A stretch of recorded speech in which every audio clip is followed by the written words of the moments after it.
श्री कल्कि वचनामृत अश्रुत अमृतवाणी। लेखक पंडित लक्ष्मी नारायण आयुर्वेद शास्त्री जी। पत्र संख्या 8। श्री कल्कि भगवते नमः। 657 कुंडेवालान, अजमेरी गेट, दिल्ली 6। दिनांक 18 जून 1963। प्रिय सोहन लाल जी, तुम्हारे भाग्य को मैं बधाई भेज रहा हूँ। यद्यपि मुझे तुम्हारी चिंता रहती है, तुम्हारी ओर से मैं निश्चिंत नहीं हूँ, फिर भी तुम्हारी मुसीबत विपत्ति बड़ी सफल और तप रूप में दिखाई दे रही है, क्योंकि कल्कि भगवान ने तुम्हें घोर विपत्ति में दर्शन दिए। विपत्ति बराबर सुख नहीं, जो थोड़े दिन होए, इष्ट मित्र और बांधवा जान पड़े सब कोई। हम भी भुक्त भोगी हैं।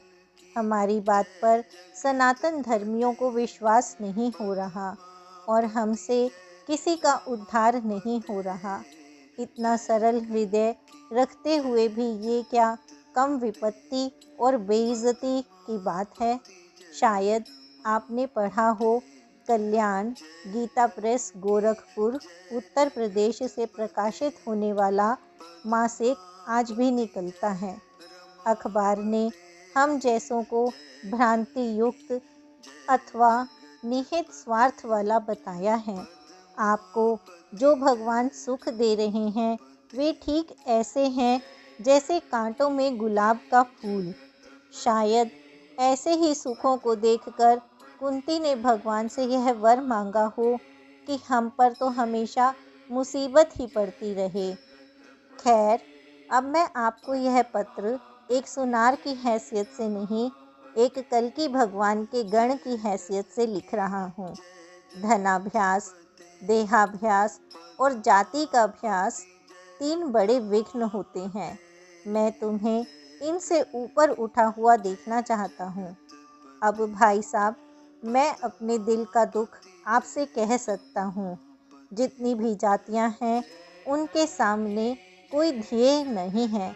या तो कांग्रेसी बनकर धर्म को बर्बाद करने में समय बिताते हैं और खाते हैं, या आर्य समाजी बनकर ब्राह्मणों की मजाक उड़ाते हैं, या इनसे भी बचें तो धन में मदांध होकर कीर्तन भजन से पल्ला बचाए फिरते हैं।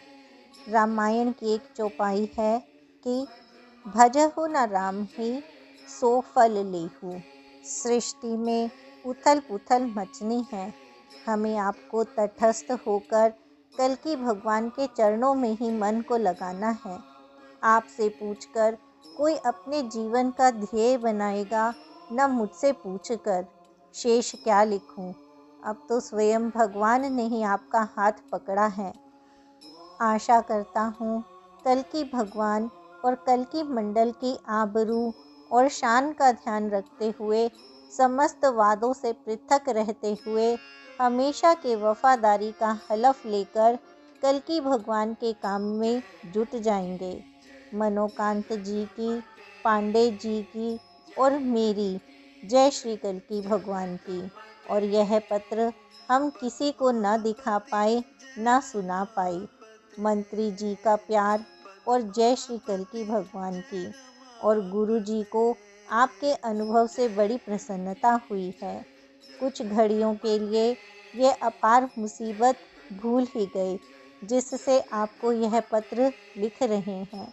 आपका लक्ष्मी नारायण।